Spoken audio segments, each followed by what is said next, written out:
بسم اللہ الرحمن الرحیم۔ علماء دیوبند میں سے شیخ الاسلام حضرت مولانا حسین احمد مدنی نور اللہ تعالی مرقدہ، اور اسی طرح مفتی اعظم حضرت مولانا مفتی کفایت اللہ صاحب دہلوی رحمۃ اللہ علیہ کے تعلق سے یہ پروپیگنڈا کیا جاتا ہے کہ یہ حضرات میلاد النبی کے جلسے جلوس کے قائل تھے، اور ان حضرات کا یہ عقیدہ تھا کہ میلاد کے جلسے منانا چاہیے، یہ بڑی فضیلت والی بات ہے۔ تو اس طرح کی باتیں ان حضرات کی طرف منسوب کی جاتی ہیں۔ اس سلسلے میں صحیح مسئلہ کیا ہے؟ انہی حضرات کی طرف سے شیخ الاسلام حضرت مولانا حسین احمد مدنی رحمۃ اللہ علیہ کی طرف سے اس کی وضاحت بہت سالوں پہلے آ گئی تھی، جس کو جواہر الفقہ میں فقیہ الامت حضرت مولانا مفتی شفیع صاحب رحمۃ اللہ علیہ نے نقل کیا ہے، جلد اول۔ اب یہاں سے حضرت کا جو مکتوب گرامی ہے وہ اس کا متن یہ ہے، سماعت فرمائیں۔ محترم المقام زید مجدکم، السلام علیکم ورحمۃ اللہ وبرکاتہ۔ والا نامہ باعث سرفرازی ہوا، یاد آوری کا شکریہ ادا کرتا ہوں۔ سیرت کمیٹیوں کا انشاء اور اختراع قادیانیوں کی طرف سے تو نہیں ہوا، مگر بعض اوقات میں اس سے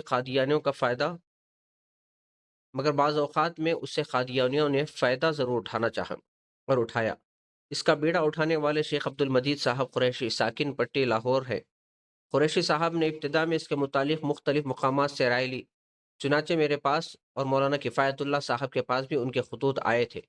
ہم دونوں کے جوابات تقریباً متفق تھے۔ خلاصہ یہ تھا کہ یہ امر نہایت مستحسن ہے، بشرطے کہ اس کے لیے کوئی تاریخ اور مہینہ متعین نہ ہو، کبھی سفر میں ہو تو کبھی جمادی الاولیٰ میں ہو، کبھی ربیع الاول میں ہو تو کبھی رجب میں، علی ھذا القیاس۔ 12 یا 15 کی ہمیشہ کے لیے تعین نہ کرے، نیز سال میں صرف ایک دفعہ نہ ہوا کرے بلکہ دوسرے تیسرے مہینے، اور اگر اس سے زائد ممکن ہو تو زیادہ تر ہوا کرے۔ نیز سیرت کے متعلق بیان کرنے والے کوئی واقف کار شخص ہوں جو کہ صحیح اور قوی روایتیں بیان کرے اور عوام کو جناب رسول اللہ صلی اللہ علیہ وسلم کی اصل زندگی سے آگاہ کرتے رہے۔ جب تک اس قسم کے بیانات عوام تک لگاتار اور کثرت سے نہ پہنچائے جائیں گے، کما ینبغی فائدہ نہ ہوگا۔ معترضین علی الاسلام کے زہر آلود پروپیگنڈوں سے عوام کو اسی طرح محفوظ رکھا جا سکتا ہے، مگر افسوس ہے کہ قریشی صاحب نے ہماری عبارت میں کانٹ چھانٹ کی اور اپنے مدعا کے موافق جملوں کو لے کر شائع کرایا اور باقی کو حذف کر دیا۔ ہم نے اس کے بعد سے اسی زمانے میں اخباروں میں اپنی تراشیدہ عبارت کو پھر چھپوایا، مگر وہ اپنے پروپیگنڈے سے باز نہیں آئے، اور اب انہوں نے سالانہ ربیع الاول کو اس کی تحریک شروع کر دی اور اس کے استحسان میں ہمارے نام شائع کرا رہے ہیں۔ ہم ہرگز تعین تاریخ و ماہ سالانہ ایک جلسے کو شرعی اور ملکی نقطۂ نظر سے نہ مفید اور نہ ضروری سمجھتے ہیں، بلکہ اب تو یہ مثل عمل نصارہ برتھ ڈے، یوم پیدائش اور اس کی رسوم کی ایک رسم ہو رہی ہے، کیونکہ عیسائی یوم ولادت عیسیٰ علیہ السلام مناتے ہیں۔ اس کو دیکھ کر مصر وغیرہ کے لوگ بھی اس قسم کی تابعداری کرنے کے لیے آمادہ ہو رہے ہیں۔ خلاصہ یہ ہے کہ جناب رسول اللہ صلی اللہ علیہ وسلم کے احوال اور اخلاق اور سیر لوگوں کے کانوں تک پہنچانے نہ صرف مفید بلکہ ضروری ہیں۔ اگر مذکورہ بالا طریق پر ہو تو مفید اور بہترین چیز ہے، ورنہ اجتناب چاہیے۔ افسوس کہ سیرت کمیٹی اور اس کے علم برداروں نے تمام امور مشروطہ کو ترک کر دیا۔ والسلام، از دارالعلوم دیوبند، ننگ اسلاف، حسین احمد غفر الہد۔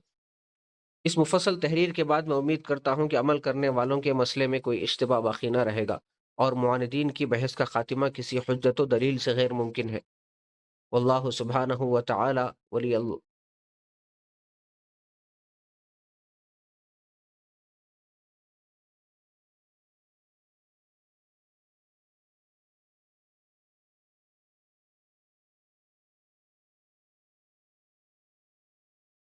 اللہ سبحانہ و تعالی کتبہ احقر محمد شفیع غفر اللہ، خادم دارالفتہ دارالعلوم دیوبند۔ اب اس کی تصحیح کی ہے خود حضرت نے۔ الجواب صحیح، ننگ اسلاف، حسین احمد، صدر مدرس دارالعلوم دیوبند۔